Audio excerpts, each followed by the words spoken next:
All right. Hi, this is Caesar Alexander at 247 PC Check. Today is the 20th of May 2024. This is the second class for Sal. ¿Cómo está, Saúl? Bien, bien, just Okay, muy hanging out bien, today. muy bien, muy bien. Entonces, what we're going to talk about is several things. Um, I don't want to go into a lot of detail when it comes to like components. I'm going to give you some component details, but not that like very, very detailed, um, because I want you to learn how to what you need, the tools that you need, uh, the devices you need, the software you need, and the know-how to repair a computer, from a Yes, sir. desktop to a laptop to probably a Windows PC or an Oh, Apple PC, one of those two.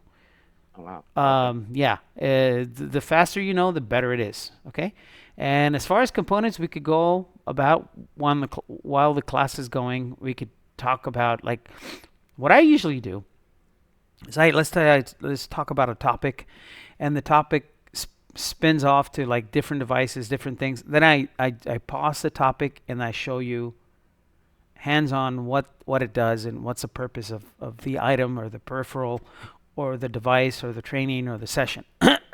Because we get sidetracked a lot, but it's okay as long as you understand where we're going and what are we going to do for this and where we're headed. That's what Yeah. matters here. Well, the main purpose of this is to learn something and to apply it in daily life, especially Yes, in sir. this type of business. Um, Last time we talked about a few things, kind of like an introduction of computer repairs, um, or whatever we talked about last class. But this class is going to be a little bit different. We're going to talk about the tools you need for this type of business. All right. Okay, and you don't have to invest a lot of money into these tools. Some people just overkill. You don't need. All you need, honestly, it's a screwdriver and a USB that has Windows 10 or 11. Okay, Okay. that's all you need to carry. But you have to look professional. You got to have the parts. You got to have everything, so you look like you know what you're talking about. Okay, because you don't want to walk into somebody's home with a screwdriver and a USB. Yeah. And those people are gonna say, "Yeah, well, he doesn't know what he's doing. What is he gonna do? Is he MacGyver or something?" You know what I'm saying? Yeah. Yeah, you don't want Yes, people sir. to think that. You want people to think that you are the boss. You are the professional, and you know what you're talking about. So in this case, no further ado, we're gonna talk about this guy. This guy's he's been in business quite some time. He's out of I think Florida or something, Savannah, Georgia. Ah, okay. So he does a lot of videos on YouTube, but he talks about this Tim's computer repair. Kind of like an old website, but it's okay. Okay. Let's go on YouTube. Let's go. Uh,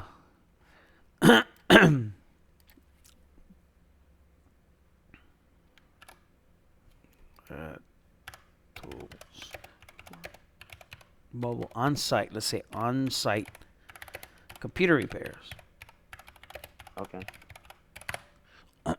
Okay. Everybody's got different tools. Some of them have better tools. Some of them have overkill tools. You know, you just gotta make it simple. Keep it simple. You don't need all this extra stuff, honestly. Okay. Okay. Uh, Tim's computer repair. Okay, let's go to Tim's. Okay, that's one guy. I'm trying to find the easy one that's down to the point kind of thing. Yeah. Okay, the first thing you need for computer repair, it's a tool, a toolbox or a toolbox. The best place to get it's called iFixit. I It's not that expensive. You could buy a cheap one. You could buy the most expensive one. It's up to you. iFixit. They have good computer parts. They even give you fix it yourself guides and all that stuff, Ooh. teardowns, everything, bro. So this is another one you should save. Okay, teardowns for, Okay. let's say, a MapQuest Pro, even an Apple Watch, Oh, even a wow. Nintendo Switch, framework You, laptops, iPhone 13 is wait. the same. Go ahead. It also, you said it also essentially shows you how to do all that stuff, how to break it down and Yeah, everything. let's say right there, bro. Right there. Tear down. What do you need? A heat gun, of course, and a suction cup, and an iFix a splonger, and a tweezer, and obviously the tool set, right? Uh, there's a guy. There's a video right there, and there's the teardown right there. It tells you what you need. Okay. Dude, Step oh, one, right there, bro. Step two, compare them. Step three, step four, step five. How to remove components. This is what you need. Okay. Yeah, it gives you a teardown. Let's say go laptop, and then it gives you any devices. So that's let's say MacBook Pro. I got so many you seen all my broken phones. Maybe I might try to fix one Yeah, of them. yeah. MacBook Pro teardown, right? Holy, How do you replace a battery? They even sell the parts too. Okay. bro, that's awesome. Yeah, I fix it, bro. You go devices, and then let's say the MacBook Pro, 15-inch, and then unibody, whatever category, and then this one, and then troubleshoot antennas, airport extreme, battery, how to remove a battery, Bluetooth board, antenna, everything, bro. Everything. Uppercase, lowercase, thermal sensor, bezel. So let's say you want to remove the battery right there. For what MacBook? Okay. This is an old MacBook Pro because of the year. Okay, but it tells you how to fix that. So it just tells you repairs and parts and tools. And this is the tools you need. Let me show you. This is the best one right here. The Pro Tech. See, it's $59. It went down to $20 or $25. This is the one you need. 20% off, bro. Right here. Okay? And it comes in a little nice, like, soft case. Like that. See that? See that? This will do everything to open from laptops to desktops to phones to any tablets to anything. Okay? And it's lifetime guarantee, too. Like, if one tool messes up, they'll send you a new one. Like, if a tip goes bad, they'll send you a new one. So this is the best tool set for the business. See? Lifetime guaranteed. See that right there? Yeah. This is to pry open like laptops, pry open an iMac. You know, it's important. Yeah. So this is it. This is what you need for the job. So basically, all you need is this and a USB with Windows 11 or Windows 10 or whatever it is. You know? Yeah. That's what you need for that. As far as USBs, the best USBs, obviously you're going to go back and look at this video, right? So Amazon, let's say. How you go to Amazon and buy the USBs. The best USBs for the business, and it's heavy duty, it's Kingston Travel Data. Traveler USB. And the best one, there's so many of them out there. I don't recommend these. The ones I recommend, it's the old school ones. These suck. I already had these. They don't last. They don't buy the metal ones because they get hot. You know, this is the one right there, bro. Right here. This is this is the best one. It's like $10 each, but these are the best ones. And all you need is 3: Windows 11, Windows 10, Windows 7 possibly. Yeah. So this is the 3 of them in there? Okay. Yeah, Windows 11. You could put Windows 11 on this one, Windows 10. Or you could put, I have one. Let me show you. Yeah. Let me show you. I have an ISO. It's called an ISO. It's called a virtual disk, right? A virtual disk. They're called ISOs, okay? So I got an ISO of Windows 11, 16, and 1. Okay? 16 and 1. Yeah. 16 and 1. Okay? So 16 from Windows 7. I got another one here. Yeah. You could have an ISO with 7, 8, 9, 10, 11, 12, all the additions. Okay? Oh, wow. And I use that, and then you could activate them, you know, whenever you feel like it. So with the CD key or the Who key, whatever. Like I said, the Who key. Yeah, the Who key. Check it out. Who keys. Check it out right here. See? Oh. Yeah. See? Windows 11, category, brand. You can even buy games off of this cheaper games. Ooh. Yeah. And this is a good price for that. But back to this. So the Kingston, right? This is the best Yeah. tool. The best tool. Best USB will last you a long time. And it makes sure it's a USB 3.1, right? And it's backwards compatible all the way to 2.0. We'll talk about that. What does that mean? Okay. But for now, we're talking about tools. Okay. Okay. You'll know everything about everything, but one step at a time, of course. So this is it, right? This is what you need. As far as tools, this is what you need right here.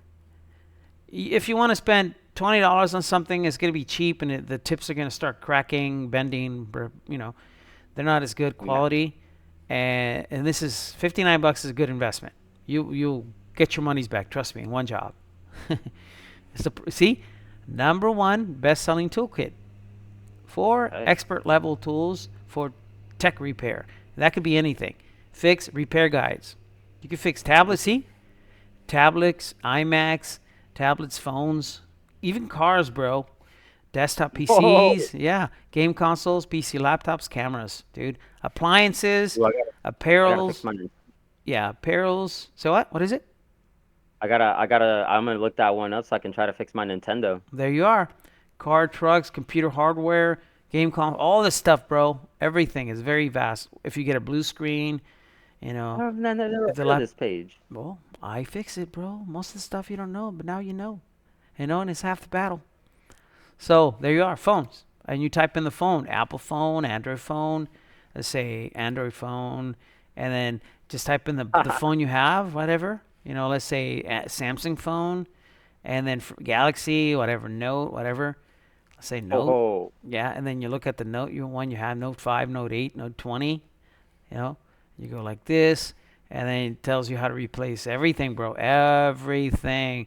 Once you start getting fidgeting with computers, you're gonna start fidgeting yeah. with everything. That means you start working with the computers, and now you're gonna have the courage to open anything, bro.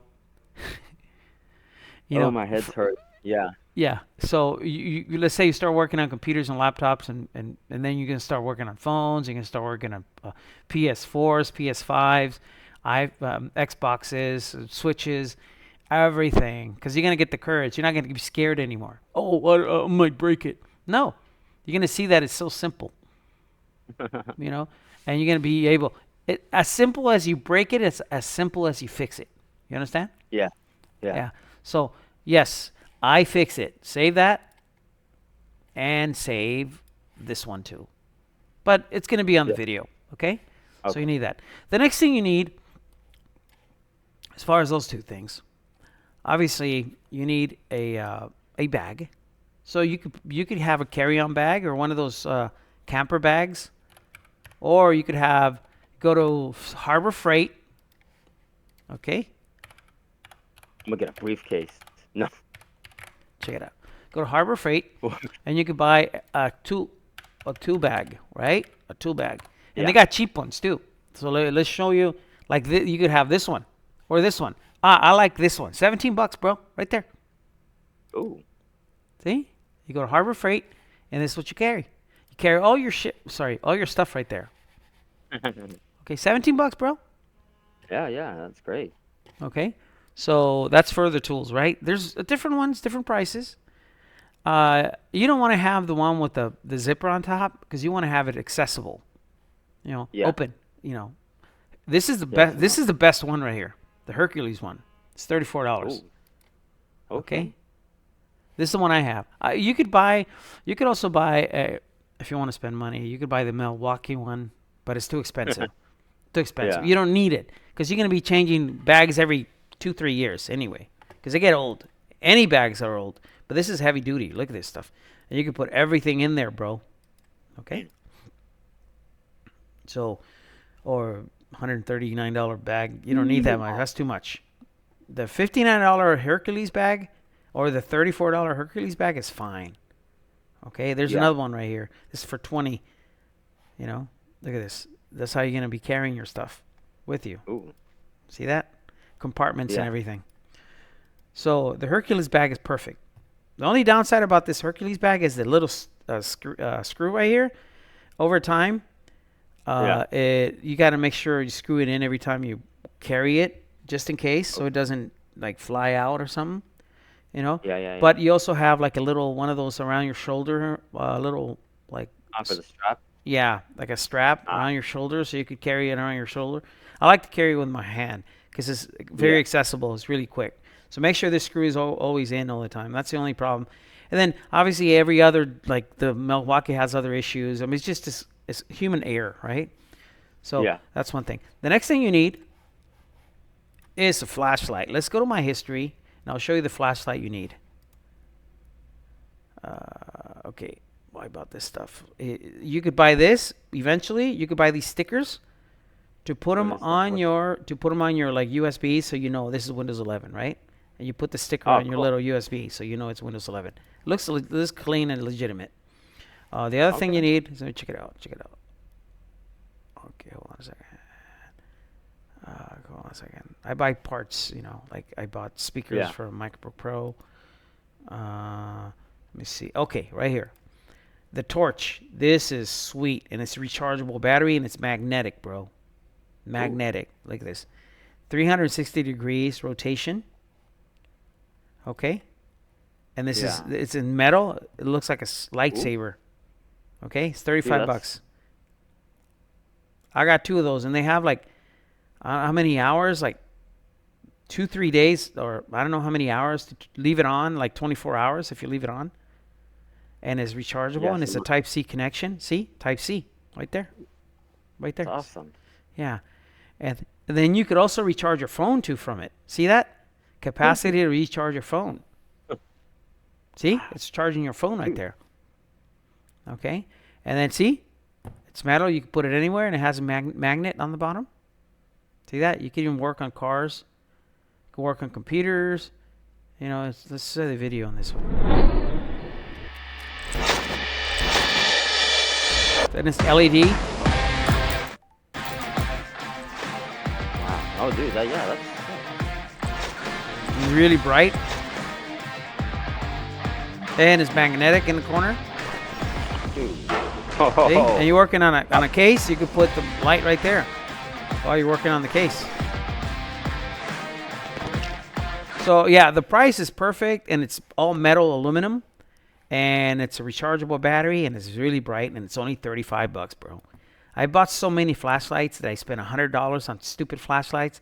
Police, those police flashlights that cops use. Yeah. They all suck, dude.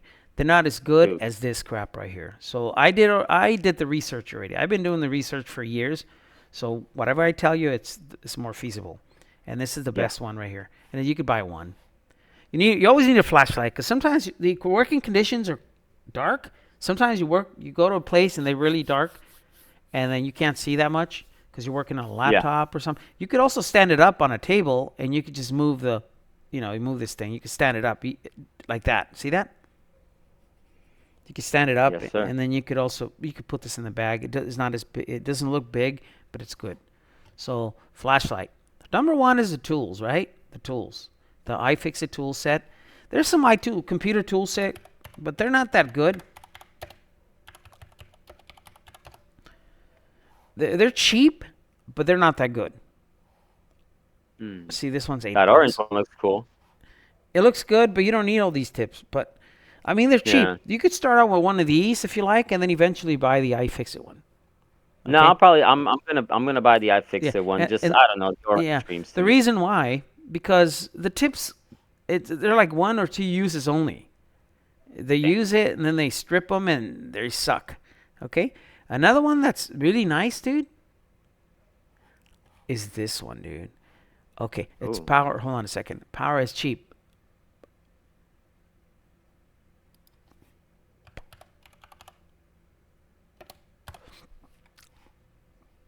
Check it out. This one, dude, $23, bro, Damn. and has a motor and is rechargeable. Ooh. Okay, see that? See? Oh, see? That looks cool. Precision screwdriver set, right? And it's all you got to do is zzz, zzz, and it's rechargeable and Yeah. it's a Type C connection. Those are sweet. I got that one too. So, because it helps me unscrew things faster instead of using Yeah. your wrist, you know? Yeah. Yeah, look at this. Okay, and rechargeable and everything. It's cheaper. The one I have is a $23 one. That's what you need, and all you got to do is charge it one time, and the charge will last like over a month. Because Okay. yeah. But see, $38. And, Yeah, $21. This is more because this is probably better quality. I mean, you could yeah. buy the one you want. You buy the $23 one, but as long as it's like electrical, it's good, and it's Yeah. battery operated, and it's a Type C connection, and this is good. So this is what you need. Also, if you want it, the Yeah. iFixit one is just manual, but sometimes you can still use the tips on the iFixit with this, and it comes with a nice case. Look at the case. Let me see this one. This one. Look at the case on that. Yeah. That one's super. I was looking at that one. That one's super cool. Yeah, the case. See, the case comes with case. I like everything in a case. Everything I have, I put it in a case so it doesn't scratch, it doesn't get dirty. It's Yeah. always good to have it in a case. Okay, so the next, see this charging Type C, torque battery indicator, multifunctional, unscrew button, screw and unscrew, and then an LED has a light. See the lights right there? Yeah. Pretty nice, right? Oh. And it has an indicator for the life of the battery life. Oh my God. So, I mean, I don't know about you. I love tools, bro. So I No, this buy. looks. No, definitely want. This definitely looks freaking awesome. Yeah. Rocking my not knocking my socks off right now. Yeah. Okay. Next one. Next you need is an SSD, external SSD, and the reason why you need an external SSD is because you use it to back up people's stuff, right? Okay. Back up people's stuff. First of all, you need one of these for your NVMe. Sometimes the customers have a bad dead hard drive, okay? And you need to subtract what's in there, and you could use this. You could put any type of NVMe hard drive. See those hard drives right there? 1, 2, 3, 4. Yeah. You put in this case, right? And this case is Type C and Type C, regular Type A. See this right here? For both. Yeah. Okay. Okay? So both. See, this has both. See, it has the Type C and the regular USB. USB Type C and the regular USB.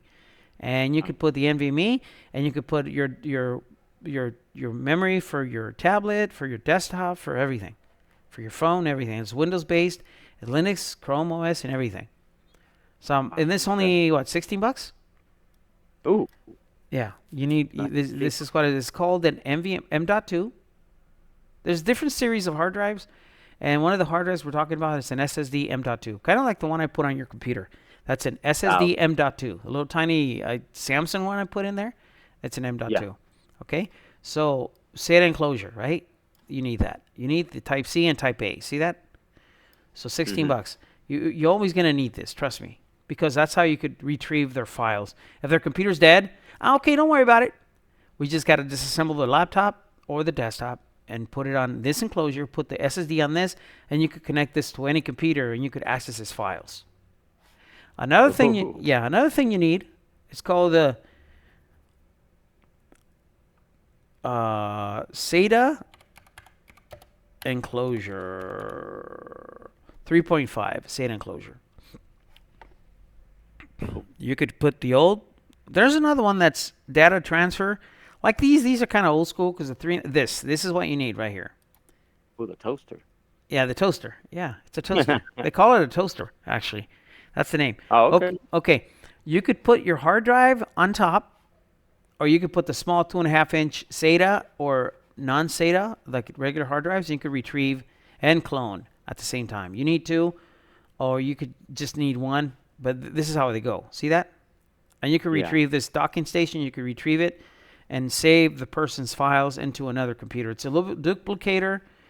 See right here, 2.5-inch to 3.5-inch HD. It's called hard drive, an SSD solid state drive with hard drive duplicator cloner function, up to 20 terabytes support, meaning the hard drive could be up to 20 terabytes. Okay, this is good to retrieve files. People pay to retrieve their files. Oh, my computer doesn't work, but I don't care about the computer. I just bought a new one. I want to retrieve my old stuff. Okay, you have this duplicator in your bag with, and you use it to duplicate and get their files. And depending on how big the files are, let's say they have a 2 terabyte hard drive, and they have like a terabyte of space, then you charge them for the first 50 gigs. You charge them, let's say, $100, $120. But if they have more than 50, then you charge them per either per 50 or per 100 or per 20 or per 10. You could charge them an extra $10 per 50 gigs more. So let's say they have a terabyte. That's 1,000, right? That's that's like 20.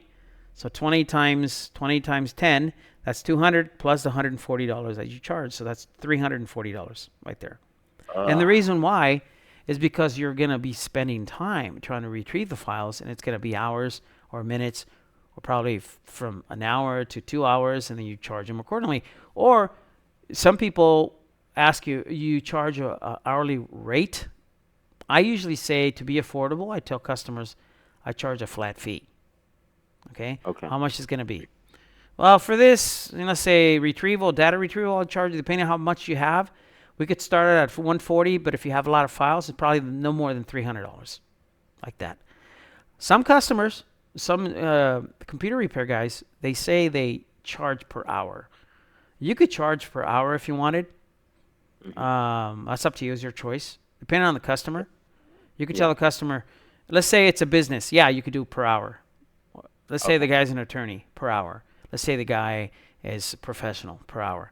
But if you go into somebody's like residential, they don't charge a flat rate. You want to save people's money, especially customers that you're doing a residential job. But if you do a business job, then it's a commercial job. Therefore, you got to charge, because they're not afraid to charge. The attorney's going to charge you $150 an hour, $200. They're not going to say no. Oh, well, we're going to cut it down to whatever. No, they don't do that. So as far as you could charge from either. It's up to you, depending on you could start up by $75 an hour, and then once you're pretty good, you could do $150 an hour. Oof. Okay. You could say how much you charge an hour. You could start out by $75 an hour or $80 an hour, whatever. It's up to you. Yeah. Whatever your conscience tells you. If you want to help out always, when you're doing a job, always think about helping them out, and the benefit is more for them than you, and then you get compensated, right, for the money the money you want to charge. And you always think about them first, and then whatever they pay you, obviously it's going to have to be sufficient enough to do the job. Obviously, you're not going to do a big job for $20. It's impossible. Or for $40. You're not going to waste your time like that. You're there to help them out, and you're going to be the most affordable possible. What separates you from the competition? Your professionalism and how affordable you are, and how timely you are when you get to the jobs. You got to be on time all the time. What separates you from the rest of the world? How fast you answer the phone when somebody calls you. If somebody calls you, you don't let it go. You answer the freaking phone like a fiend. You understand? Okay, and you talk, and then they say, "Oh, I can't believe I called other guys. This is my third call. You're the first one that answers." That happens a lot. Happens a lot to me. When I'm in when I'm in Yelp, people send me a quote. I answer within 10 minutes, bro. Like a fiend. Within 10 minutes. Okay. When somebody sends me an instant quote on Google, I answer right away. When I get the email or a text message or whatever, I answer right away. Because you know what? What's going to separate you from the competition?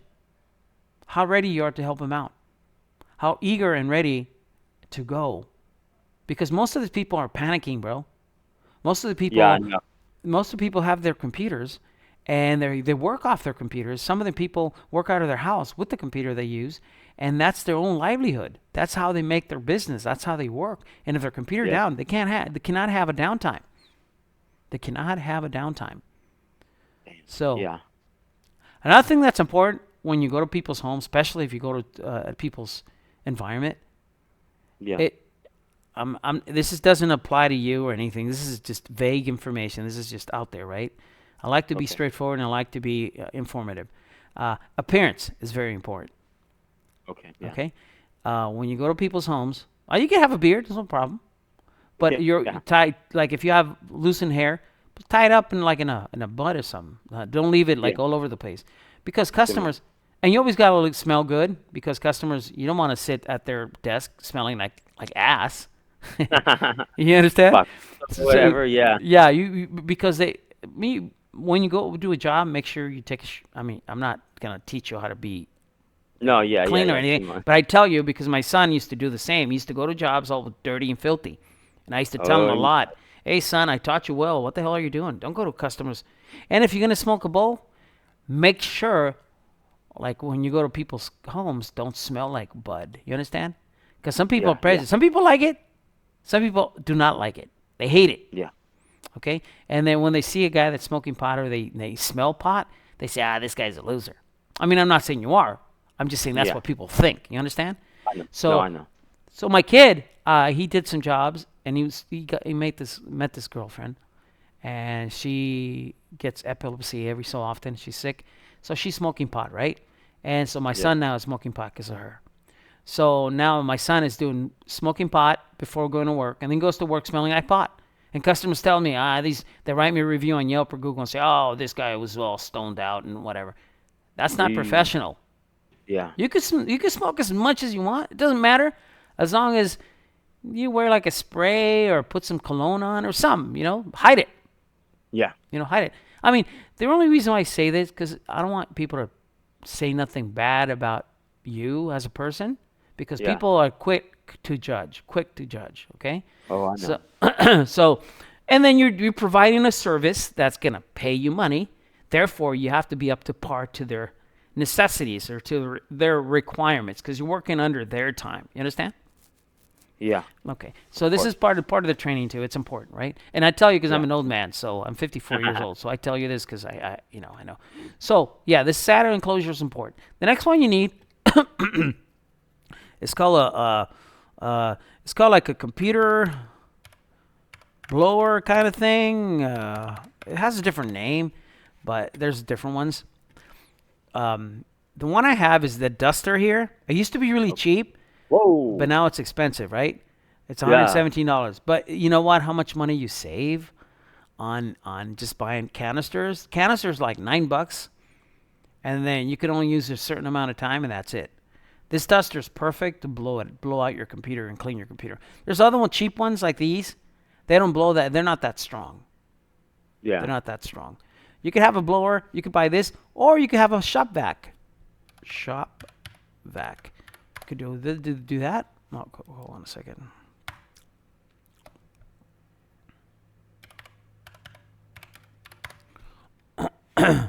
You can have one of these. See, it's half Oh, the price. And this one, these right here, they also blow because it has two ways. It sucks in, and it blows yeah. out. And you could Ah, okay. move the hose and put it where on the back, right? And you blow it out, and it's pretty strong. And then you put this tip on. See this tip on right here? This little one. Yeah. Let me see. Yeah. Hold on a second. See this tip like the 1, 2, 3, 4, 5. The fifth one next to the Yeah. brush. Yeah, you use that Yeah. to blow it out. Okay. Ooh. And let's say here, that's to blow out. It's in the back. See that? Blower port right there. See in the back? See right there? Awesome. That's where you connect the cable and blows it out. Is it is it usually bad to like suck in like any of the stuff that's No, in the because computer? it's not going to help. Sucking in doesn't help. Blowing out is Okay. the best. Let me show you. Let Okay. me show you. Uh, computer duster blowout. Check it out. See that's blow duster. Yeah. In this video, Ooh. I want to answer the question, are electric air dusters actually worth it for cleaning the dust out of your PCs? Well, spoiler alert, it is absolutely worth it, but there are some caveats. Let's dive into the confusing landscape of electric air dusters and see why X-Power's new electric air duster may be the best tool for the job when it comes to cleaning out your PC for My optimal friend air has those cooling. same fans. The problem with generic brands. What is it? One of my friends has those same fans. They're like, I don't know, they look weird. They're like tan and brown. Uh huh. I Okay. was just I was just saying like I always feel like it's such a weird color to have in the computers. Like Yeah. everything he's got is RGB except those brown and tan fans. When I Yeah. was But he Okay. shopping says they're around for an electric Well, air those brown and tan fans, those are Noctua. They're pretty good. They're good. oh, Expensive. They're Noctua. They're oh wow. expensive. Yeah. Even though they're brown and tan, they're just good quality. They're good quality fans. Oh wow. air duster, So, I was really overwhelmed with the amount of choices there are for a cordless air duster, especially on Yeah, Amazon. no, I'm As you can see, these looking wireless air at dusters getting can be quite buying some of expensive, this and stuff they also claim to be just as ASAP. effective as a can of compressed air while being powered by a little lithium ion battery. Now, I'm a bit skeptical when it comes to any machine tool that is battery powered, Mm. especially when it's made by some generic Chinese brand on Amazon. After doing tons of research on Reddit and forums and whatnot, it turns out in order to get the best power, it is recommended to use a 500-watt corded air duster, yeah. which makes sense since you're not depending on a tiny lithium ion battery to power a motor. Another advantage for a corded solution versus a wireless solution is that there's way more internal housing for a far beefier motor inside.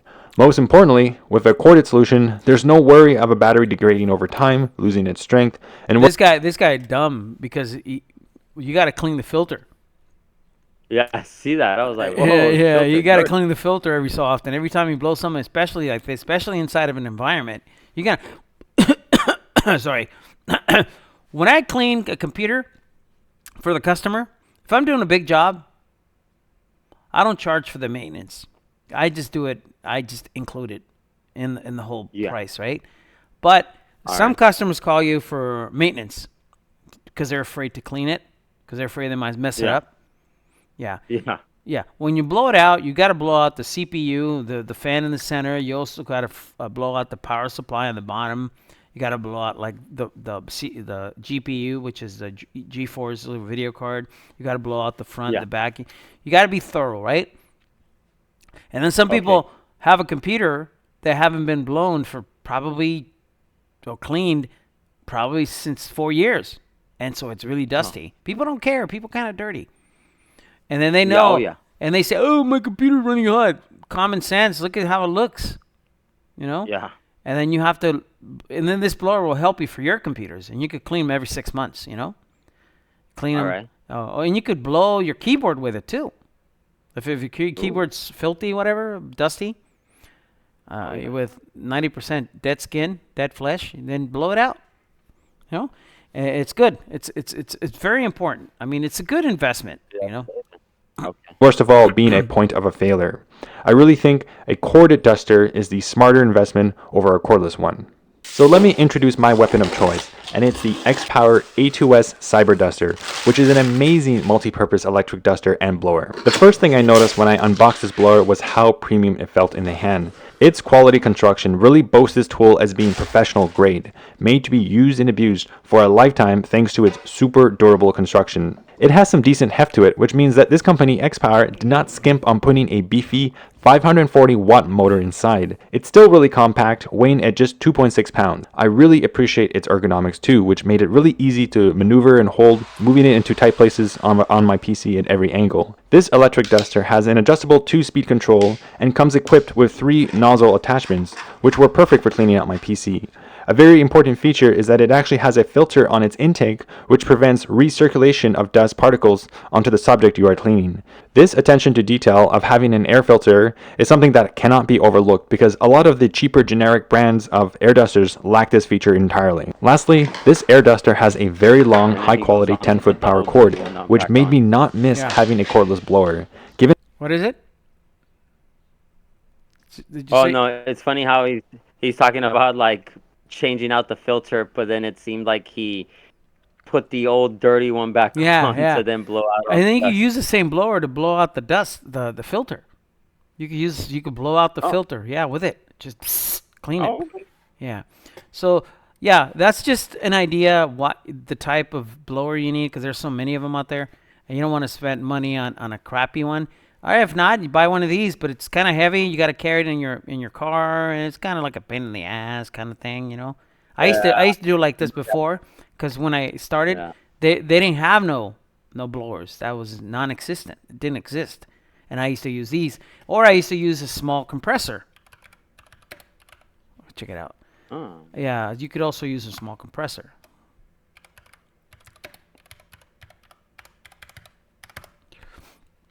Or a portable compressor. Look at same price. See that? Oh wow. Yeah. Same price as the blower. Hey, it's a Yeah. tire inflator, compressor, whatever compact thing. See? 30 this is a pump. Makita, $239. DeWalt, see, $89 compressor. See that? You could carry that in your bag, in your car, because you don't want to blow out the computer inside people's quarters. Okay, you don't want to do that. You don't want to blow dust all over their home. That's not professional. And you have to take it out the backyard. Hey, you could tell them, hey, could I take it out so we could blow it out and clean it? Oh yeah, go to the backyard. Oh, you have a connector so I could connect it to the power? Yes, there's one in the back. Or you could go to the garage and do it in the garage, and then do it like by the door of the garage and stuff. This is the one I had, the Senko one. A little tiny compressor, and you could carry it. Or you could leave it in your car, right?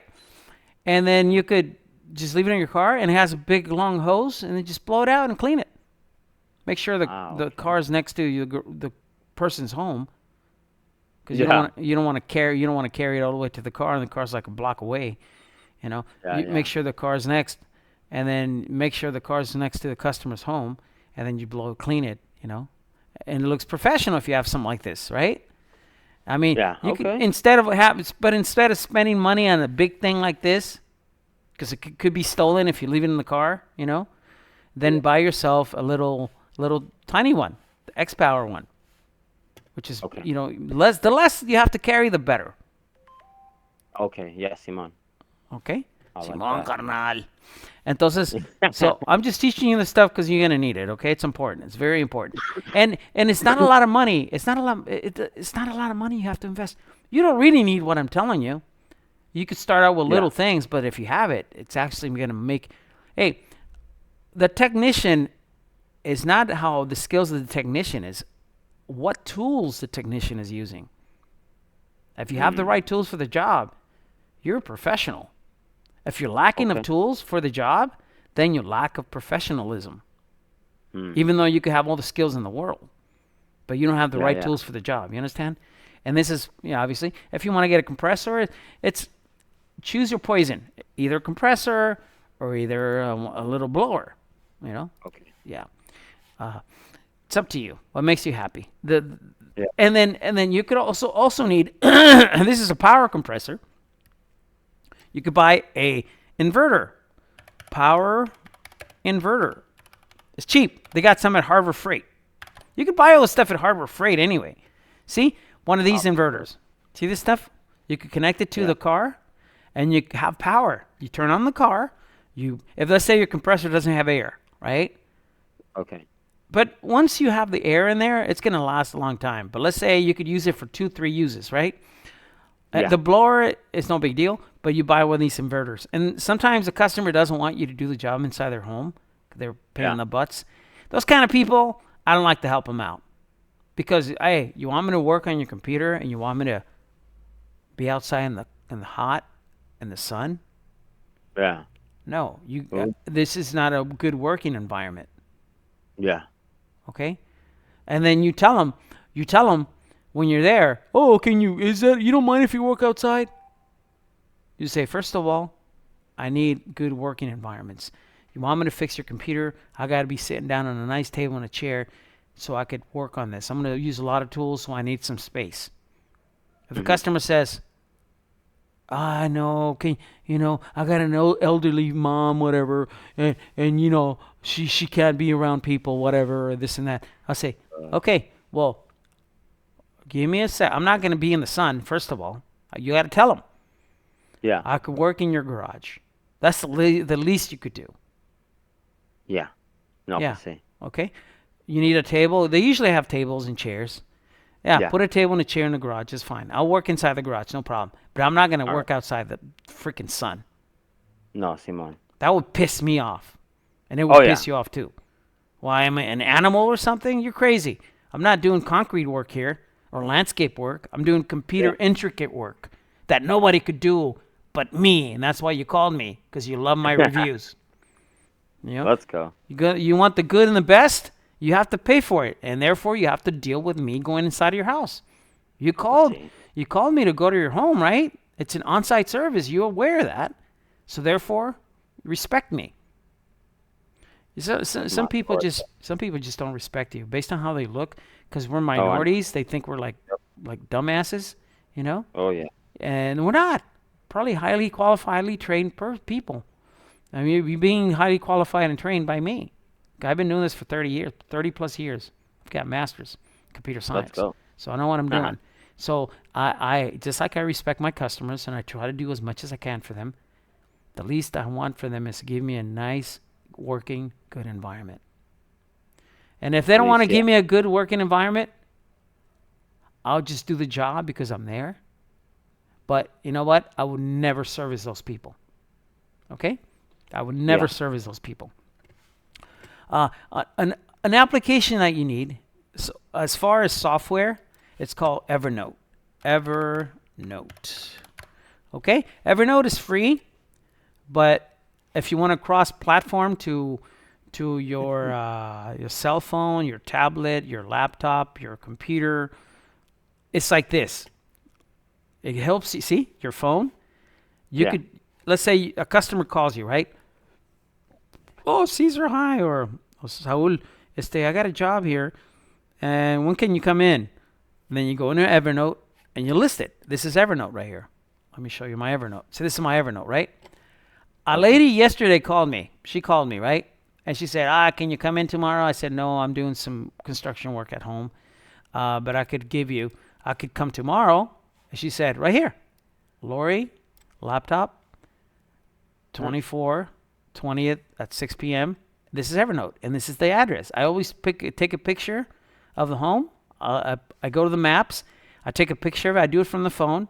Take a picture of the house, and I save it. So when I drive, I know how the house looks. Oh, this is a house.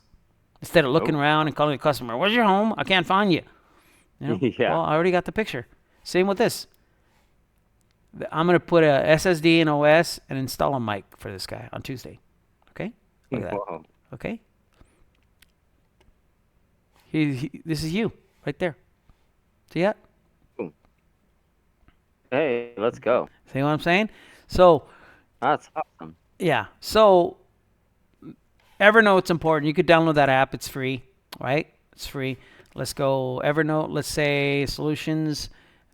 Let's say pricing. It's free. See that? But you're going to love it so much, you're going to pay like a yearly thing. Oh, this is expensive. $59 a month? Jesus Christ, I went up the price. $700 a year. Is this pesos or something? Oh, that's annual. Sorry.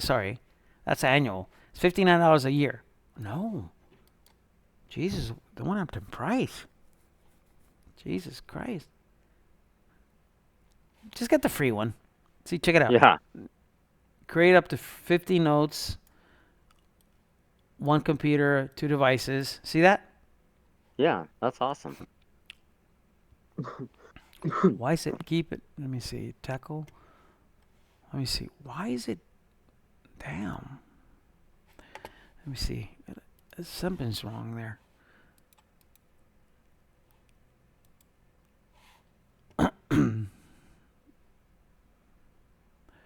I got the 20 gigs one.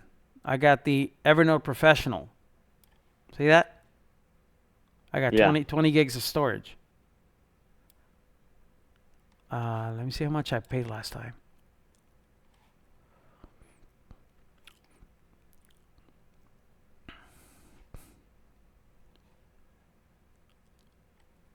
A year. I paid $50. It's $50 a year. It says Oh, wow. Mexican pesos. I don't know why. But Okay. $50 a year. So it's $50 a year. Or less than $50, like $45 a year. And you get 20 gigs, right? So, yeah. So this is wrong. This is wrong. This is wrong. Because it shouldn't be this much. No. Yeah. That's a bit. Well, you could download this app, Evernote, and you could download it on your computer and then create an account, and then you download it on your computer, and then you download it on your phone, and you log into it, and whatever you do on the phone is going to change on your computer, and whatever you do on the computer is going to change on the phone. And it's important because that's how you're going to keep track of all your jobs. Simon, yeah. Simon? Entonces, Simon. okay. So good. So Harbor Freight, let's say inverter, power inverter. Okay? Harbor Freight has pretty good stuff there, like the tote bag. See, I got the $44 inverter. See that? They got the Yeah. 39. No, they got the. Let me see. Let me see if they have a cheap one. $24 inverter right there. See that? Unknown caller. $19. Damn. So it's right here. And the reason why you need an inverter is sometimes a customer really, really can't have you inside because they probably have COVID or something, or they have a grandma that has cancer and they can't be around people. Then you understand and you say, I commiserate with you. I'm gonna work this inside my car, no problem. Or if they can't even give, if they don't have a garage, they have an apartment complex. Don't worry about it. Can you take it home? Can you take it to your office and work on it? Sometimes I don't want to go drive to the office and fix it. I just go to the car and do it. Connect this thing, turn on the car, turn on the AC, because all I'm going to do is probably install the OS or put a battery in there, whatever the hell I'm going to do. And then just turn on the car, because if you leave this connected with the car off, you'll drain the battery. So you need to turn on the car. And then my son did it one time and he killed the battery. I said, how the hell are you going to run an inverter that needs 12 volts? Oh, actually 110 volts. And you're running it off a 12-volt car. Of course the battery's going to die, man. So make sure the car's on so it's getting power. You connect this to the cigarette lighter and you connect the laptop to it. Let's say the laptop power is dead, whatever. And then you connect it there. And then you could also connect your phone, whatever. Charge anything. Nice. So it's important. This is important. Inverter, power inverter. Okay, DC jack. The other thing you need, it's a Ethernet tester. It's cheap. And the reason why you need an Ethernet tester, sometimes customers say, oh my, I don't think they have one here, but oh sorry about that. What am I saying? Tester. Okay, Ethernet. Oh my internet's not working. And it's not the modem. The modem's fine. The router's fine. Everything's fine. And sometimes it's just the freaking cable. And you buy a tester, $9 right there. Oh wow. Yeah. You put the one cable on one end and the other cable on one end, and this will give you 1, 2, 3, 4, 5, all lights. If they all light up to 1 to 8, that means it's fine. If one is missing, like 1, 2, 3, and the 4 doesn't light up, then that cable's dead. Ooh. Okay, they have different ones. If you want to spend more money on them, you don't have to. You can buy a cheap one. Doesn't matter. You don't have to spend that much money. This is too much money, but it's nicer. And this is a nicer one. My son has a Klein one. Has like a $150 one because he does a lot of big jobs. Yeah. The reason why you need this tester is because when you do go to a customer and you could test their cable, okay? Let's say they have an Ethernet connection from the router is like in the den or somewhere like in the kitchen. Yeah. And the cable, they have pre-run Ethernet cables in the house and the other one's on the upstairs room, and you want to make sure if there's signal, and you connect it to one side from the bottom and then one side on top, and they will give you the lights, right? Yeah.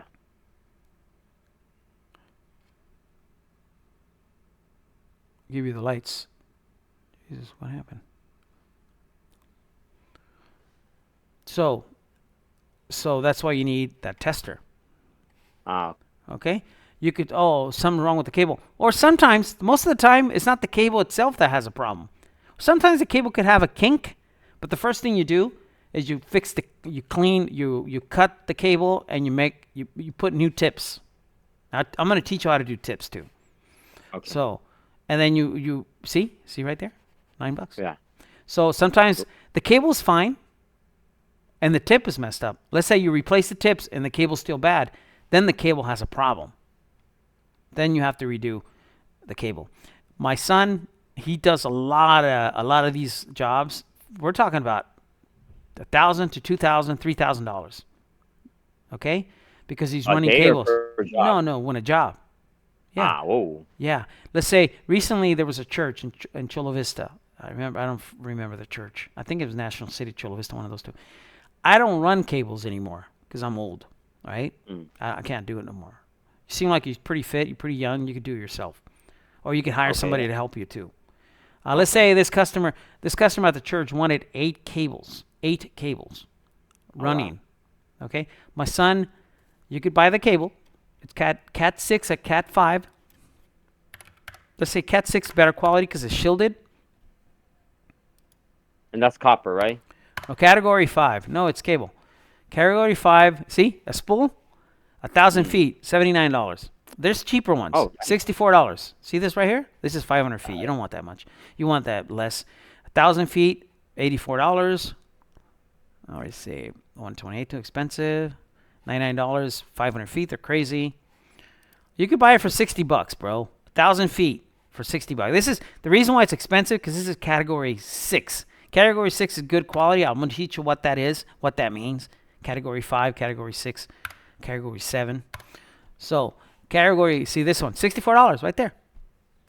This is the most common one. Category 6 is better quality because it's more for outside, more like outdoor. And Category 5 is more for indoor. And Category 6, Cat 6 is shielded. And it's better quality cable. But I'm going to teach you that. I'm just giving you an idea. $69 for 1,000 bulk. So let's say my son, he bought 1,000 bulk of this. 8 cables. So each cable was probably, 80 feet, whatever. Okay. This is 1,000 feet, bro. Damn. Okay. So he ran those cable. My son charged $1,800 for the job. He did it in one day. It's called twisted pair. They're all twisted pair. Cat 5 twisted pair. $64. $62. $64. $41. But that's 500 feet. Why are you going to spend 500 feet if you could buy an extra $20? You get 1,000. Makes no sense, right? Yeah, seriously. So yeah, category. You could in your job, you could still run these jobs and make a lot of money doing these jobs. Running Ethernet wires throughout the business. Okay. Yeah, and you could do it in one day. How efficient you are. Yeah. Or you could hire a kid to go on top of the awning between the crawl space and run the cable. Yeah. Okay. And then you just do the tips yourself. Obviously, you need a crimper. Let's say RJ45 crimp tool. Let me show you, brother. Okay, so there's different brands. The Klein one is always the best. The Klein one. But there's cheaper ones, like $25 ones. And then they sell you. They also give you the tips and even the adapter. Look at this, $15 for all this. Wow. Even the adapter. You see that? Yeah, that's awesome. It kind of looks like one of those little wire strippers. It is a wire stripper. It strips the wire, and also it clamps the connector, right? See, like that. See that? Yeah. See? This is how you do it. You do the wires. You run it. It's 1, 2, 3, 4, 5, 6. It's very simple. It looks like overwhelming. I'll teach you how to do this. This is easy. I don't do it that much anymore because of my eyesight. And if I do it with a magnifying glass. Yeah, because I can't see it anymore. And then it has to be in a sequence like this. See the sequence right there? I'm going to show you the sequence of that. And gives you 100 pieces of that. You're going to need that and the tips. The rubber pieces in the back, the sleeve is important so the cable doesn't degrade over time. Helps you out to keep the cable in good shape. Okay? But this is good. This is a good money-making tool. Making cables, running cables. Sometimes a customer... I had not a church. I had a business that they put a new computer in a room, and the internet was slow because they had Wi-Fi and they wanted Ethernet connection. So what I did is I ran one wire from one office to the modem. I drilled a hole. I ran the wire outside the awning of the office outside, in the corner of the awning. I charged them $200. Whoa. Okay, that includes the cable. Includes the crimping, includes the connection. $200, but I did it really quick. It's a quick job. That's cheap. Okay? How much you charge? Let me see.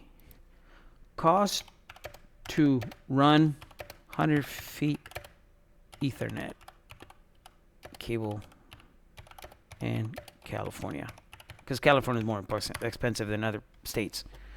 Yeah. Okay, see right there, maybe 100. No. How much does it cost to run? There you are, right there. See that? Per drop, Huh. bro. Per drop. You understand that? Drop. What does that mean per drop? Per cable. Ah, okay. Oh, wow. Yeah, I tell you. Damn. So I did one job and I tried to save the guy money and I charged him $200, and that includes the cable. How much could the cable cost me? I bought the $1,000 feet. I only used like probably 100 feet. How much did it cost me? $5 or less? Wow. $2 a Yeah. cable. And then let's say I did it for about an hour and a half. I charged him $200. But per drop, you could do it up to 300. And this any category, Cat 5, Cat 6, 6A. Now they got Cat 7. How expensive should the cable be? The cables are cheap. It's just the labor itself. Not every electrician run these. They don't like to do it. Okay? Damn.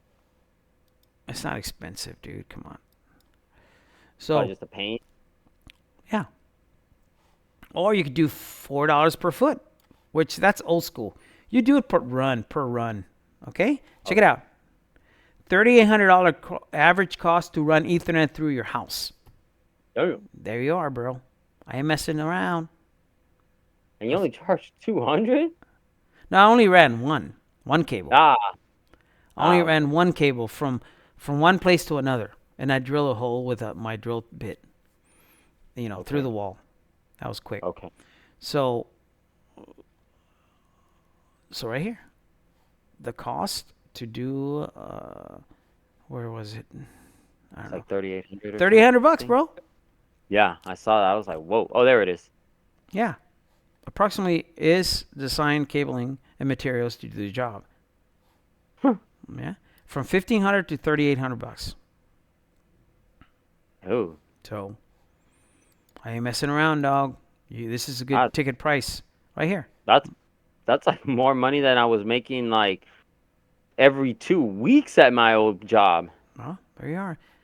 National average is from $2,000 to $5,000, dude. Oh man. Nice, Man, right? that makes my head want to explode. Yeah. Hey, there you are. Messing around, dog. National is 3,800. Average, depending on the state, 22,000 to 5,000. High end, $10,000. Low end, you're ghetto, $200. Who the hell's gonna do this big ass job for $200? Oh man. Okay, high end, like it's 10,000. I told you, and this is simple to make a cable. Let me show you the sequence of the cable. Okay.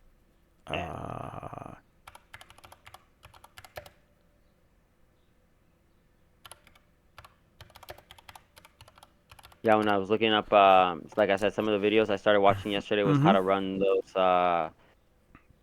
forgot what they're called, those light cables. Yeah.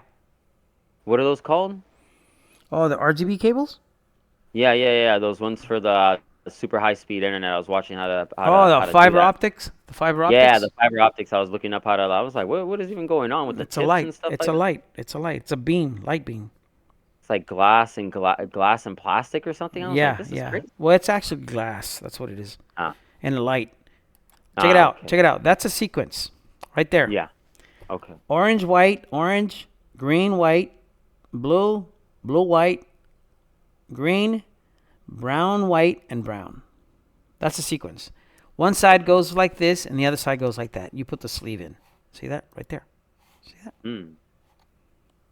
Okay.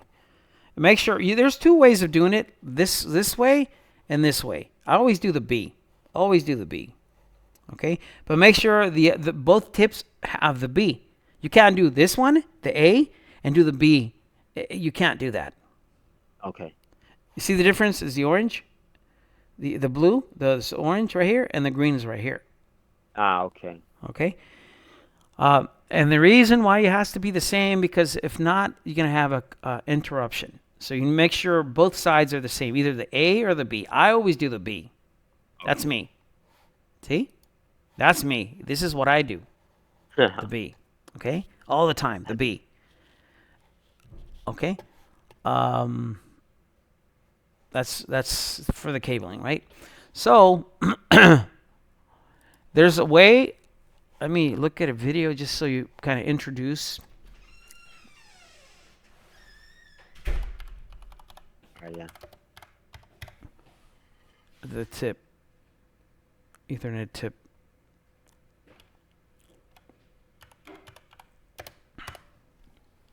Okay, right here. Easy way, right? Pass-through connectors. Let's look at the video. For years and years, I've been putting RJ45 plugs onto Ethernet cables like this, with closed plugs where you have to measure the length, or guess like this, and then hope and pray they all align up fully and properly at the tip and don't swap places inside without you realizing until it's too late, and then crimping with one of these standard tools. Although I got pretty good at it, I've still lost count over the years of the number of times I've had to snip an end off and start again from scratch, wasting a plug which can't be used again and making the cable shorter and shorter with each failure. Well, now there's a better way using a slightly different type of RJ45 plug and a different crimping tool. You will need a drum of Ethernet cable, probably either Cat5e, Cat6 or possibly even Cat6a. It will depend on your use case, but we won't get into the differences in this video. RJ45 plugs, make sure you buy pass-through plugs, sometimes called snap plugs, and optionally the strain relief boots, which help stop the little clip lever from snapping off. An RJ45 crimping tool, it must be one with a blade for snap plugs. A pair of snips and one of these mini wire stripper and punch-down tools is useful to own and will also be useful if you want to wire up any wall sockets as well. And finally, a cable tester. This is essential to verify the cable and all 8 connections are correct and working before you go to use it in your network setup. I've left affiliate links in the video description for all these items. So, take your wire cutters and cut however much cable you need for the cable run you're working on, being sure to leave a generous amount of excess, partly because a few centimeters will get chopped from either end, and because it's always better to have a little bit of excess, rather than realize the cable's too short. Some crimping tools also include a cutter and a stripper, although I tend to use my own separate wire cutters and strippers, but it's up to you. If you're going to be putting strain relief boots on, slide one on now before you proceed to start putting the end on. Network cable consists of 4 twisted pairs, so 8 wires in total. Cat6 cable usually also has a loose plastic core running down the centre to reduce crosstalk between those 4 twisted pairs. Each pair is colour-coded, with one of the pair being a solid colour, and the other is a tribute act to an American rock duo from Detroit. Strip off about a 3 cm length of the outer jacket, being careful not to damage the conductors inside. Snip off the plastic crosstalk separator and the ripcord thread that both run along inside the cable. Then untwist all 4 pairs of wires and pinch each wire tightly between your thumb and forefinger and run along like this to straighten them out as best you can. Next, it's time to arrange the 8 wires in the correct order so that we can feed them into the plug. I keep this little printout in my tub of connectors, or you can just Google RJ45 wiring diagram. There are 2 main standards, T568A and T568B. The only difference is the greens and the oranges trade places. The key importance is that the wiring is the same on both ends of the cable, so if you're just making a length of cable for yourself at home and terminating both ends with an RJ45 plug, then it really doesn't make any difference, as long as you use the same both end. I tend to use See? He uses the B, just like me. Yeah. T568B because it's the most widely used. Yeah, see? So that's orange and white, solid orange, green and white, solid blue, blue and white, solid green, brown and white, and solid brown. If you're adding cable to an existing setup or replacing a faulty end, then make sure you use whatever standard is already in use at the location. Right. When you're doing cabling and one end is different than the other one, make sure you look at the other end and copy it and do it the same at the new end you're making. Because if not, you're going to have a conflict. Yeah. Make things easier for yourself and any other engineers who might do work there after you. So, arrange them in the right order and again, run your fingers along to help straighten them out even more so that they sit right and in the correct position. I find it helpful at this point to take my wire cutters and gently grip the cables, but don't snip them just yet, and to bunch the ends right up to each other and double check the colours are still in the correct order. Then, holding the base of the wires firmly with your thumb, snip a short length from the end so that we have a really neat, tight bunch at the end. Yeah. Next, take an end plug. These pass-through ones, unlike the one I showed you at the start of the video, have open ends, which means you can poke the strands right through, allowing you to double-check the order is definitely correct before you commit and crimp the plug on. And it also guarantees that they all line up correctly and right to the very tip for a perfectly formed cable every time. So once you've cut a short length from the end, carefully slide the arranged wires into the plug and allow them to pass through it, hence the name, keeping going until the outer jacket, which is white in this case, is fully inside as far as it will go. Then examine the 8 wires and check again that all 8 are still in the correct order. If you accidentally loosened your grip too soon whilst putting the end on and any cables got in the wrong order, for example, you can of course just slide it off, correct and reinsert, without having to start again, waste a plug and make the cable a bit shorter again. Once you're happy with the end, insert into the crimping tool and squeeze it closed tightly. This will do 2 things. Not only will it crimp the plug, holding the entire cable in place and splicing all 8 contacts into the 8 wires, but the sharp blade on the rear will also trim all the excess off, resulting in a perfect, neat job every time.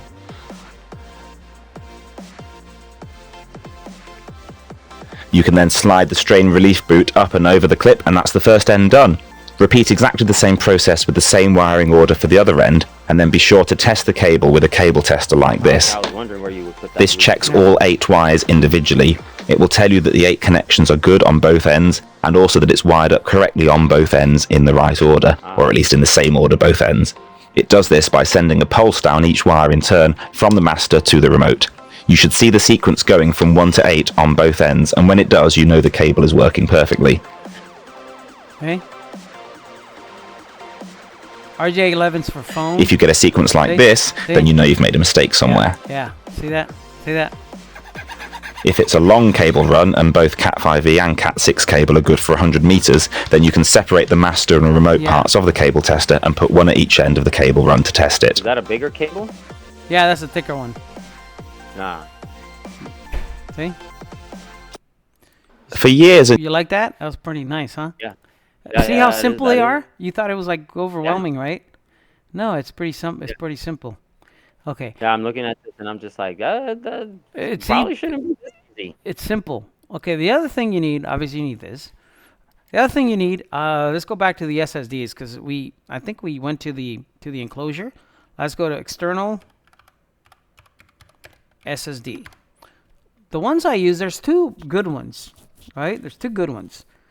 Remember we went here to this little enclosure for the M.2 hard drives? This is the one. The SanDisk, this one. These 2 are the best ones. The SanDisk and the Samsung. These 2. Okay. And the reason why you need this is to back up people's files. Oh, my computer doesn't boot up. You could either run Windows to Go on one of these external things, and you could install Windows in this, and you could run the operating system from this device, from this hard drive. This would be the hard drive on the computer that doesn't boot up anymore. And then you boot up the operating system to this SanDisk, and you initialize the drive that's inside that computer that doesn't turn on, and you could transfer the files to this hard drive from there. So it's called Windows to Go. Let me show you that. Windows to Go. So what is Windows to Go? Right there. Let's look at this video quick. What's the requirement? 10 or Windows 11 ISO, and also, of course, a USB drive. The faster, the better. Now, while you can if you've ever wanted to actually install Windows onto a USB drive, whether a thumb drive or an external SSD. See? Right there. Samsung. One of the big ones. Either you could do it here. It's better to do it on the Samsung one or the external one, SSD, because it's faster. This is slow. Yeah, this is slow. That's what this video is all about. You might not have known you could actually do that. And all you're going to need are 3 different things. First is a free tool called Rufus, which is made for creating bootable USB drives.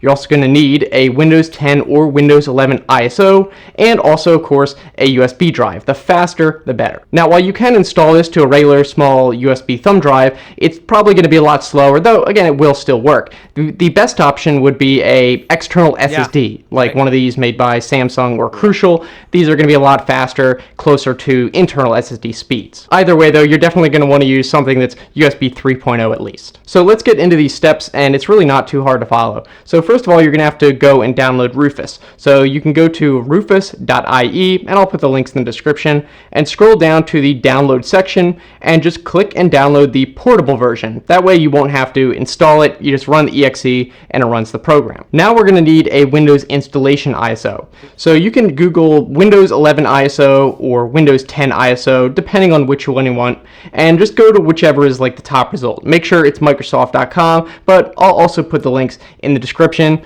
That's just in case they change it at some point. For Windows, I'm going to teach you how to do those. This is just like an introduction, okay? I'm going to teach you how to get the operating system, how to put it on the SSD through Rufus, and then you can boot from it. Okay. Yeah. Windows 11, scroll down to the section that at the moment is called Download Windows 11 Disk Image, and select the download, though there is only one option here right now. And then click Download, but that doesn't actually start the download. You then have to select your language and then hit Confirm. And then you'll see a button appear for 64-bit download, and click that, and that will actually start the download, and just let that finish. For Windows 10, the way to get the ISO is a bit different. So there's no direct ISO download on this page, at least right now. You have to use the Windows Installation Media tool to download it instead. So under Create Windows 10 Installation Media, click Download Now, and it should start right away. So just run that, and when you get to this menu, select Create Installation Media for another PC, and click Next. Here you can just keep the default options unless maybe you want to change your language. And then on this one, select ISO file, and hit Next, and choose where to download it. After you've hit Save, it will download the ISO wherever you put it. So now here is how to actually create the USB. And this is going to be the same process at this point, whether you downloaded Windows 11 or Windows 10. So run Rufus from wherever you downloaded it, and you'll see this window. Now don't get too overwhelmed, you don't have to change too much. So for the boot selection, it should already be set to disk or ISO image. If it's not, just select that, and then click Select next to that, and navigate to wherever you saved the ISO, and choose that. And after you do it, should now show that in the box. Next, at the top, you can select which USB drive you want to install it to. Though, keep in mind, if you are using a bigger full-size external SSD, not just a little thumbstick, you might notice it doesn't actually show up as an option in the drop-down here. For that, you need to hit Show Advanced Drive Properties for the drop-down and click List USB hard drives, and then it should appear like it does here. Then just make absolutely sure that you are picking the correct one, because it will wipe whatever drive you select. Under Image Option, change that drop-down to say Windows to Go, and the rest of the options you can keep the same, unless maybe you want to change the name of the drive label. You can do that too here if you want. After all that, click Start and choose which version of Windows you want to install. If you're using this as like a rescue disk or something, and you're not going to be activating it, you may as well just choose Pro. This next window will ask you some configuration questions. For me, by default, it only checked Prevent Windows to Go from accessing internal disks, but if you are using this as a rescue disk, I would uncheck this so you can actually work on the computer that it's running on. And then I would check all the other boxes. Disable data collection, may as well. Create a local account with the same name as the current one, so you don't have to create a login or log in with a Microsoft account.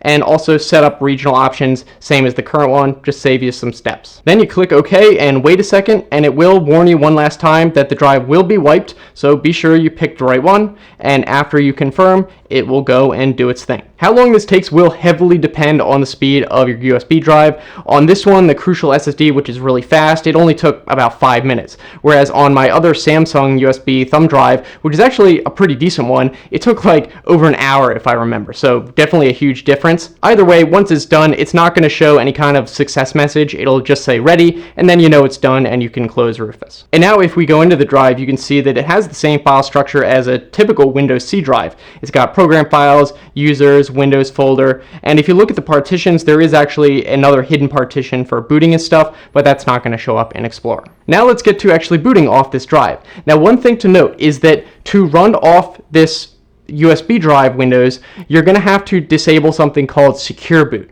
And that's just a limitation of Windows to Go. Now, you can re-enable Secure Boot after you're done booting off the drive. Yeah, Secure Boot. I don't like it. I always disable it. But you will have to have it disabled for it to work. Before you do, though, be aware that if you have BitLocker on your computer or encryption for your device, then Secure Boot disabling that will likely trigger the BitLocker to require you to input your recovery key again, because it changes some of the encryption stuff. So just make sure you have that recovery key for BitLocker backed up, which you should. You could get that backup encryption from their Microsoft account. You tell them, oh, what's your Microsoft account? And they give you user ID and password, and then it gives you that recovery key, because BitLocker is kind of like a pain.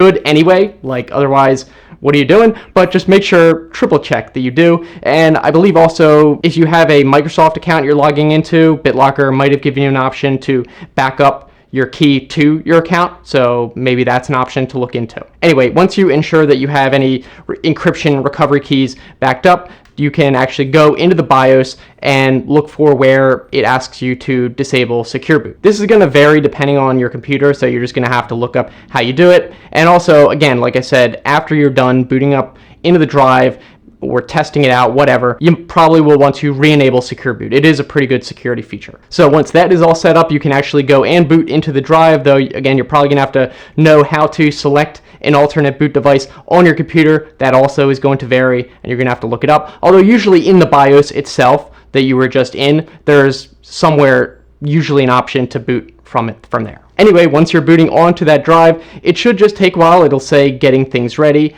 and depending again on how fast your drive is, this is going to take anywhere from just a few minutes to like 15 plus minutes when I was doing it off the small thumb drive. And once you get in, it'll take you to the first time setup, just as if you had done a fresh install of Windows, because you basically did. And here you can just select that you don't have an internet connection, even if you do, just so it doesn't make you log into a Microsoft account, because remember, it should have automatically created a local account for you. So once you select accept limited installation, you can see the account that Rufus created for you, and you can just log into that. Once you're into Windows, you'll see that everything is pretty much standard. There's nothing really special to show you. We can look in the C drive just as an example, and you can see that it is set to that SSD with the same structure we saw before, and the internal drive is set to the D drive, so that's obviously not booting off of that. So this should be a persistent installation of Windows, so if you make any changes in it or anything, they'll stay there. It's not like a live CD that resets. Now, there are some limitations to Windows to Go. Probably the most notable one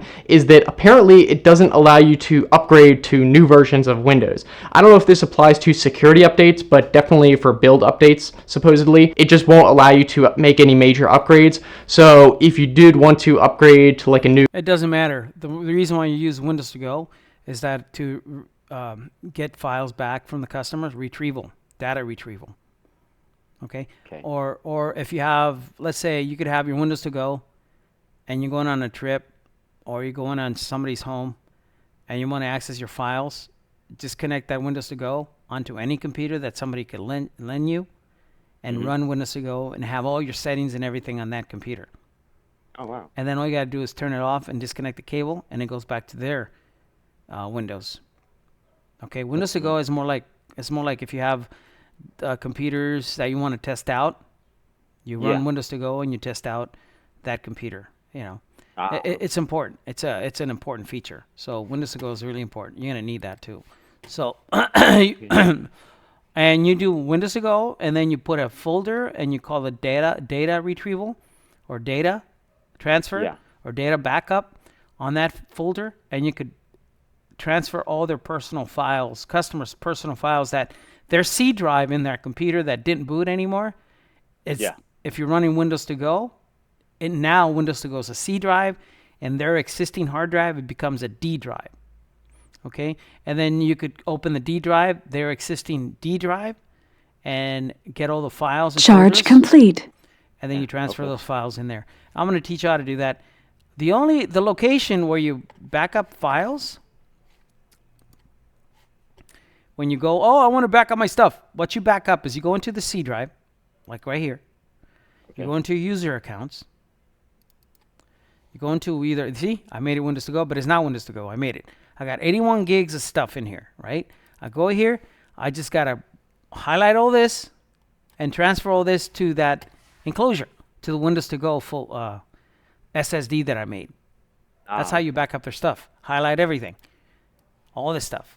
This one has the desktop documents. That has all the documents, downloads, favorites, music. It's all your personal stuff, history on your computer. Okay. Everything's right here. Just drag it and drop it. Okay? Hi. It's computer. So, yeah, Windows to Go is the way to go. Okay? So, you need that. Windows to Go is important. Okay?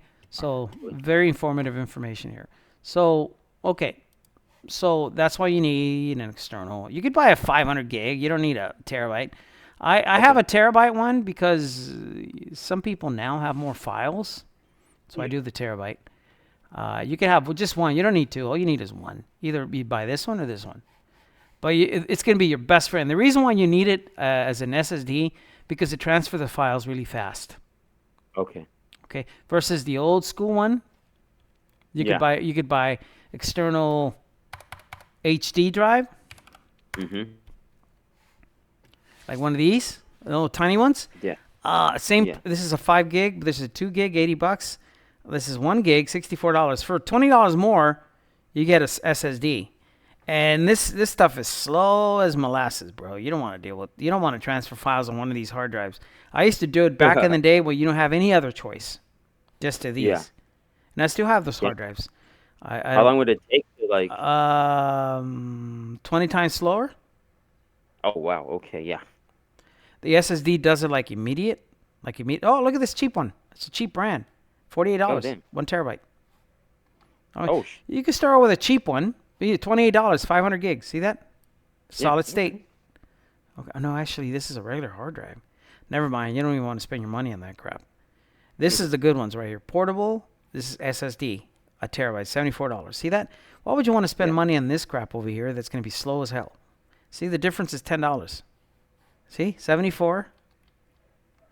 60. Oh no. 70. Oh, no, sorry. 80. 80 or 64. So $10 different, and the other one's a SSD. See that? Portable SSD. It's 20 times faster, bro. So this is the way to go. And you need that because you're going to retrieve a lot of files for customers. And that's where, and then they'll pay you for your time. Yeah. They'll pay you for your time. So, you also need pry tools. Usually the iFixit has it, but depending on the iFixit that you buy, it doesn't have it. But if not, just buy these. If let's say you buy the nice one, then it has the pry tools. The reason why they're plastic is when you try to open a laptop, you don't want to break anything. You don't want to scratch it. You don't want to damage it. So you need to use plastic.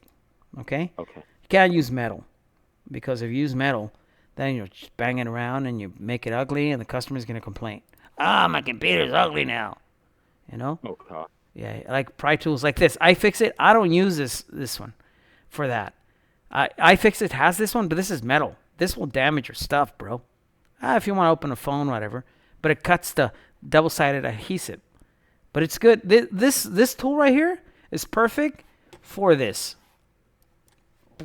iMac 2017 SSD upgrade. Because they come with regular hard drives. Yeah. Oh, this is no, but I don't want this. I want YouTube. That's what I want. I want to show you a video. Because you're going to be working on these too, on the iMacs. See, how to install PCIe on a see, check it out.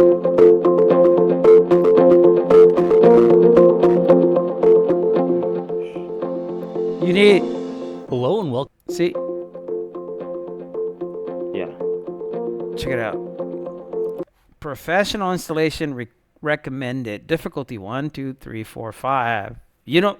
Wow. You want to know how to do it before you, because not every customer could do it, and they usually damage stuff. So I've done these a lot. Hello and welcome to our instructional series of videos. In this installment, we're going to show you how to upgrade or These look like replace ones the I've stock seen in, like, PCIe school or SSD something. drive in Yeah. the mid-2007. This is called an iMac, and this one is glued. This glass display is glued to the metal enclosure, so you have to pry it open. You got to cut the plastic, the little rubber. 21.5-inch iMac. Yeah. Replacing the PCIe SSD in these session closed. iMacs is an Yeah. advanced installation with a risk of damage to your screen. Yeah. Retry? See It's that? highly recommended that you watch this video in its entirety before proceeding. If you're Do I unsure hit about retry? completing this installation, What is it? It says session closed. Okay. The network was closed. Log in. Let's log in again. Retry? Yeah. Try again. Okay. Click on it, and there you are. Accept. Yeah. They get closed once in a while. It's okay. Okay. yourself, Yeah. professional installation is available. We've already backed up our data, gathered our materials, shut these down hard and to unplugged fix? the iMac, and are What is it, sir? Are these hard to fix? Hard to fix? Yeah. Are these difficult to fix? Not for me. Oh, okay. If it's not for me, it's not gonna be for you either. Yeah. No, for sure. Let's Yeah. go. Yeah. working on a soft static-free work surface. We're now ready to begin. Just check it out. This is how they disassemble. Part 1. Yeah. Ooh. See?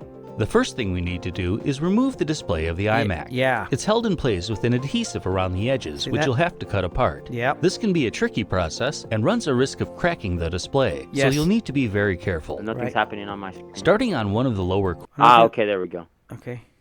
corners, You insert the could screen use that, removal tool between or you could use to pry it open, or you could use. Let me see. You could use this.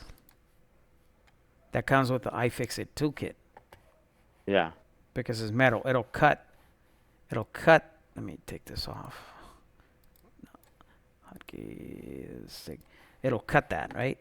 But this is the plastic. glass and the See? chassis. See that? Take care not to put too much stress Yeah. on the glass itself, or it may crack. Work along all the edges of the iMac. All we're doing is cutting the tape holding the display on, not prying the glass away. No. The process can take a little time, so be patient. The corners may be a little tricky, so you may need to go over them a couple of times. Yeah. That thing's just attached to essentially a piece of metal. No, it detaches a little sponge thing that's a double-sided adhesive. And you're prying it open so you could take out the display. So you could access the insides to replace the memory and replace the SSD or the hard drive. To Once upgrade you it. work your to way all upgrade the it. way around, you can lay the computer face up See? on your work surface and attach the suction cups to the upper corners. Ooh. Yeah, that comes with an iFixit kit too. Do one last check to make sure you've loosened all the adhesive around the edges of the iMac. Then lift the glass partway up using the suction cups. Yeah.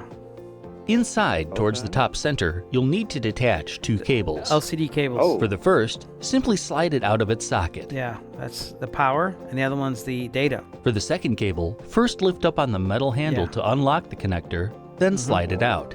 Yeah.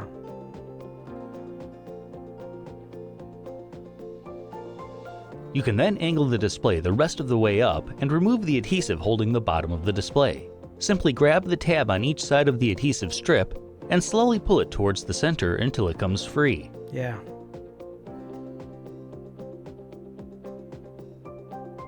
Nuts. Finally, use your opening tool to slit the last little bit of adhesive along the center,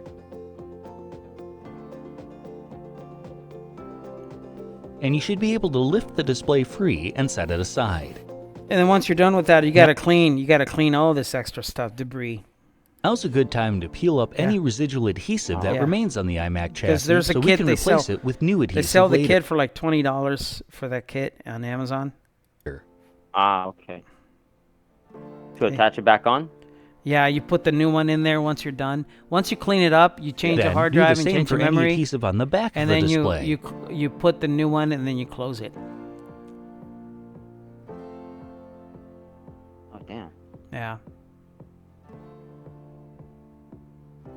The PCIe See? SSD is located on the It's back. not even an SSD, dummy. It's a regular hard drive. See this hard drive right here? See the one Yeah. right in the middle? That's a regular Yeah. regular hard drive. It's not even an SSD. The guy said SSD. Back of the main logic board. God. In order to And reach it, since you're here, use your blower duster and blow it out. Yeah. Okay, Okay. because it never gets cleaned because it's always sealed. And then this is the fan. Yeah. Yes, where you got to blow it. You got to blow it all over the place. we'll need to remove much of the iMac's internals. No need First, for We'll that. start with the strip along the lip of the Yeah. iMac, which You is don't held need in all that. place by 5 small Phillips. What is he talking about? You're gonna replace the hard drive. 1, 2, 3, 4 screws. That's it. Disconnect the cable, the SATA cable, and probably if you want to access this cable here, you got to take out the speaker. This is a speaker. The two screws. This one and this one. Take out the speaker. You have access to disconnect over here, and this is the other speaker on the other side. Okay. Normally for these computers, you replace the hard drive because you put an SSD versus a regular mechanical hard drive.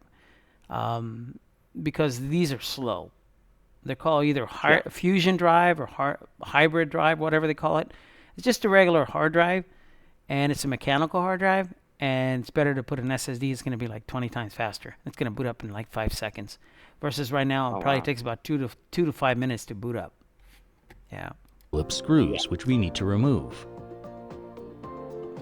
But this guy's talking about other stuff. It doesn't matter.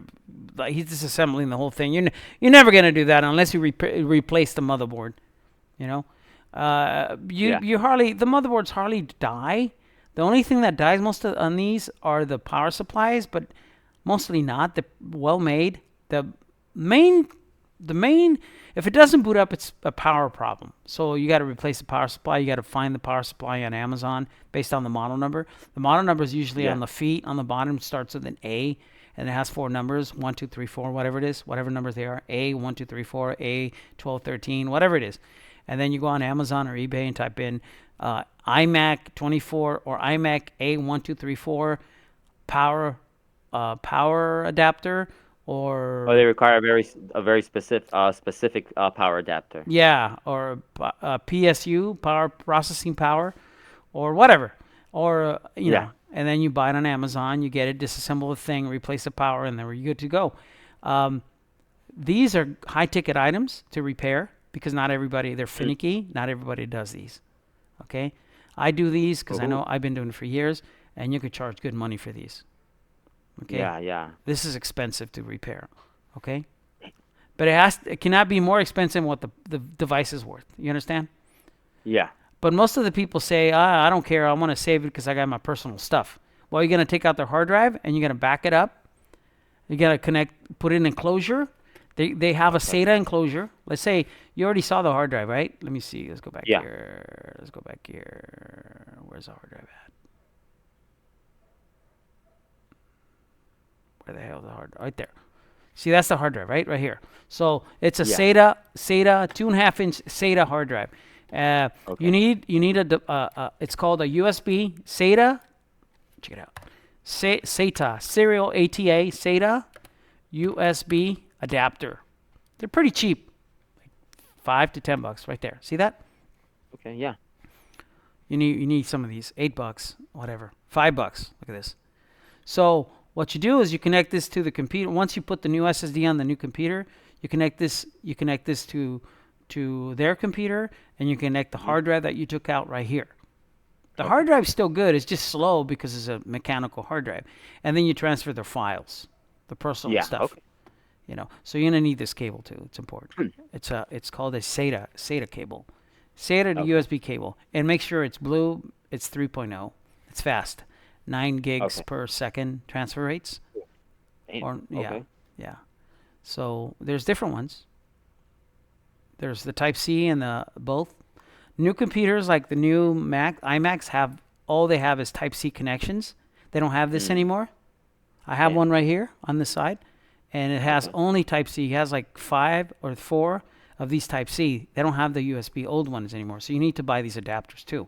So the adapter is called, 1 second, USB Type C to USB A adapter.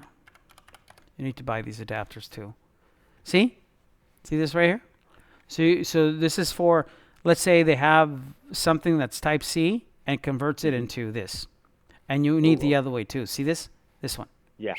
This converts it from regular USB to Type C. This is from Type C to regular USB. So you're going to need these adapters too. These adapters are important because some computers now have strictly Type C connections. Yeah. Like the new Macs have strictly Type C. Some Apple computers, like Dell computers and HP computers, have just the Type C connections. They're doing away from having these old school Type A USB connections. They're not computers now. New computers hardly have these anymore. Sometimes they only have one. So when you have a USB, let's say you buy a USB to run Windows operating system, Windows 11, you want to run, and your computer doesn't have this adapter anymore, then you need an adapter like this so you connect the USB here. And usually the SSDs have the Type C, the SSD that I told you. Yeah. External.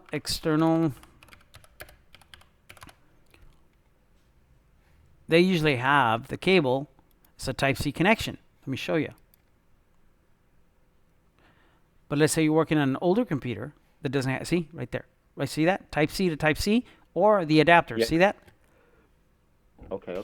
This hard drive is Type C. See in the corner, right there? It's a Type C. And the reason why they're doing away from just Type C from now on is because it's easy to connect the Type C USB versus the old school one. You always try to connect it, and you're trying to find the way it goes. It's kind of like a pain in the butt. So the Type C, it's universal. It goes left or right. Doesn't matter. It's universal. It doesn't matter how it goes, but it works. Yeah. So this is... Yeah. Go ahead. I was just going to say that old one, the Type C, I think it is. That one sucked. Yeah. No, not the Type C. The Type C is good. The other one, the Type A. We'll talk about that later on. The type of USBs and everything. I'm just presenting all this stuff so you kind of munch on this information, and then it's all over the place. It's okay. Yeah. It's as we go, and I'm teaching you what's important at this point in time. I'm not going to teach you stuff that's useless. I'm not going to make you any money, even though you need the information. But I'll give you that information as we go. And one of these days, you're going to go with me. If you don't have nothing to do, you could go with me and do a job. Like do some jobs. So hands-on training kind of thing. Okay? Yeah. So it's better. I'm going to give you some classes like that too. So you could kind of have an idea and grasp the idea how this works. Okay? So there you are. Type C. So, okay. So, well, I guess for now, this is going almost on 2 hours. So we should just stop right now. Okay? Yeah. And then we reconvene on Wednesday, right? Wednesday. Yeah, Wednesday would be good. Yeah. So, I mean, I gave you some of the tools that you need. Obviously, when I see you, I'm going to teach you, I'm going to show you everything I have in my bag and my little tote. So you have an idea what you need. Most of the stuff is overkill. Like, you don't need it. But like I said, if you want to be the best IT guy out there, IT guy, you got to have the right tools. You understand? Yeah. So you cannot skim on the tools. Tools are going to make you the money, bro. Okay. I know. Yeah, all this stuff I showed you right now is just tools that you need for the trade. And then iFixit, go in there, iFixit. That's school. That's education. That's homework. iFixit. Okay. I'm gonna be on this all day. Go this, buddy. Go this thing. Go to iFixit. Okay. And then it's important for now. I'm not going to give you more homework. Just this, and then fix it yourself. Repair guides, answer form, teardowns, blogs, community, and get involved. Tools for the trade. Right to repair, store parts. You could buy parts here too. They sell parts, all the parts. Look at this, for Macs, for tablets, for phones, for consoles, for everything, bro. Look at this. Displays. I'm seriously gonna try and fix some of my phones today. Well, there you are, bro. Yeah, well, it's okay. They're already broken. So who cares? Who cares, right? Let's go. But yeah, so iFix is good. So, okay. So I'm going to stop the video right now. Awesome, yeah. And we'll see you for sure on Wednesday at 9 in the morning. Okay? All right. Yeah, you got it. Thank you so much for everything, and I'll definitely be here. Any questions, sir? Any questions? No, honestly, I think that's it for me for now. Are you excited? Oh, very excited. This is fun, right? Especially for this website. Yo, yeah. Yeah, good. Like I said, don't get overwhelmed. Don't get discouraged. It's going to be overwhelming because there's a lot of information. but all the information is there, and you have nothing but time. And the more you grasp yourself into this, or you get involved with this stuff, the better it is, because you're going to learn more and more and more and more and more. And it's never ending. It's always more. And it's fun. And it's not boring. It's fun. It's always fun because it's always different. Okay? Yeah, and absolutely. And you got to be up to par to what today's technology. You got to follow that. Follow the trends. Follow what's happening. Look at the videos. Go on YouTube. Linus Tech Tips. Gamer Nexus. All about computers. You got to go all that stuff. J2 Cents. All those guys. And then just instead of wasting your time watching movies and TVs, forget about that. Your life right now is immerse yourself into this. And the faster you immerse yourself into it, the faster you're going to learn, and the faster you're going to start making money. It's a dedication. So dedicate yourself. Yeah, absolutely. Okay? So good. Yeah, absolutely. All right, Cesar. Yeah. Okay, compa. Absolutely. I'm going to be on all of that today, and I appreciate everything. No problem, brother. So I'll see you Wednesday. I'll talk to you Wednesday, and then we'll go from there. All right. Okay, all right, brother. absolutely. Take care. Bye-bye. All right, you too. Bye-bye.